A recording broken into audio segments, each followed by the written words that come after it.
Hello at magandang gabi sa inyong lahat.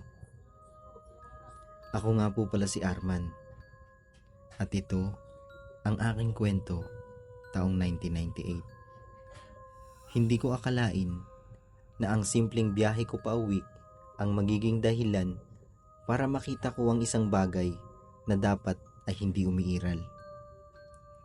Taong 1998, isang malamig na gabi ng Disyembre. Isa akong jeepney driver sa bayan ng Ponta Vedra sa Capiz.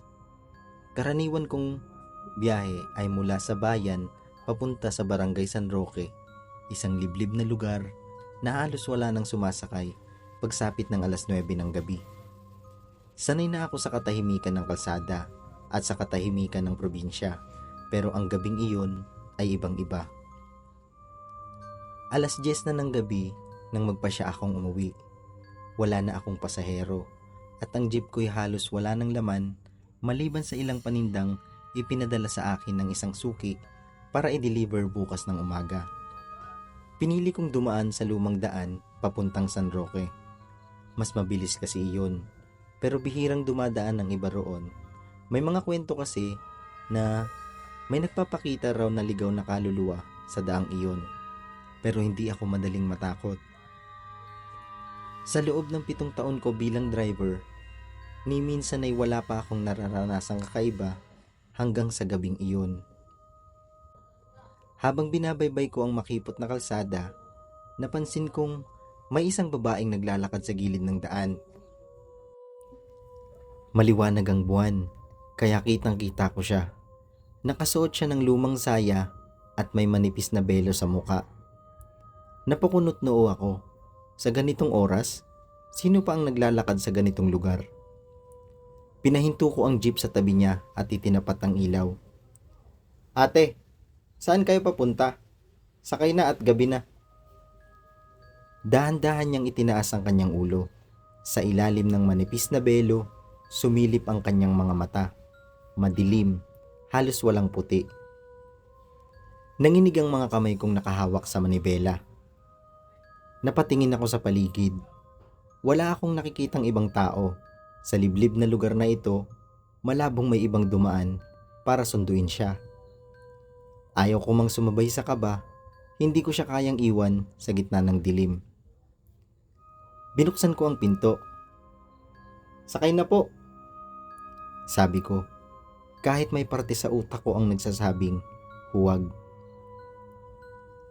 Tahimik siyang sumampa sa likod ng jeep at naupo sa pinakadulong bahagi. Wala siyang imik, tanging tunog lang ng makina at kahol ng malalayong aso ang naririnig ko. Itinuloy ko ang pagmamaneho, pero habang binabaybay ko ang daan, pakiramdam ko'y may kakaiba. Malamig na ang hangin kahit nakasara ang mga bintana sa unahan. Tiningnan ko siya. Nakaupo pa rin siya sa dulo, pero hindi siya gumagalaw. Likas sa San Roque? Tanong ko. Pero wala siyang sagot. Muli kong tiningnan ang salamin at nanlaki ang mga mata ko.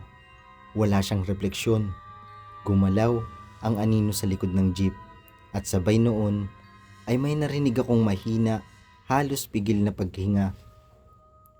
Lalong bumigat ang pakiramdam ko. Hindi na ako nagdalawang isip. Binilisan ko ang takbo ng jeep. Gusto ko nang makarating sa may mga kabahayan. Pero bago ko pa man marating ang unang poste ng ilaw, biglang bumukas ang pinto sa likod. Halos mapatalon ako sa kaba. Saglit akong tumingin sa likuran, ngunit wala na siya. At bago ko pa maibalik ang tingin ko sa kalsada, malakas ang tunog na dumagungdong sa jeep. Para bang may isang mabigat na nilalang ang biglang bumagsak doon. Ramdam ko ang pagyugyog ng sasakyan. Napalunok ako at mahigpit na kumapit sa manibela. Nagangat ako ng tingin sa salamin. Doon ko siya nakita. Hindi na siya mukhang tao. Nakaluhod siya sa bubong ng jeep. Nakakapit gamit ang mahahaba niyang daliri na may matutulis na kuko. Mahaba ang kanyang leeg at ang kanyang muka. Diyos ko po, nakangisi siyang nakatingin sa akin. Bakas ang mahahabang pangil sa kanyang bibig. Ang kanyang mga matay maliwanag na dilaw, kumikislap sa tuwing tinatamaan ng sinag ng buwan. Aswang, bulong ko sa sarili ko.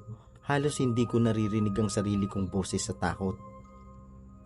Nagsimula siyang gumapang pababa, papunta sa windshield ng jeep.